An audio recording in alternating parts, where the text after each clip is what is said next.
Hi everyone, dahil linggo kahapon, nag-ikot-ikot kami ng Mr. ko, tsaka syempre yung anak ko, nagmotor-motor lang kami. Kasi parang ano ba yung tawag sa mingaw, basta mingaw siya.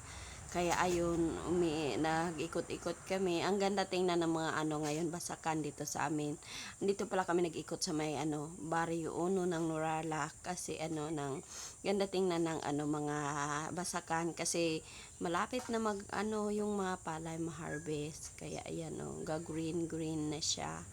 Yan, yung iba na harvest na, yung iba naman ay pa lang, palabas pa lang yung niya, yung bunga. Kaya ang ganda tingnan ng panahon. Ayun sa kabila medyo nag-yellow na yung mga nila, mga palay. Ibig sabihin ay malapit-lapit na ma-harvest yung palay dito sa amin.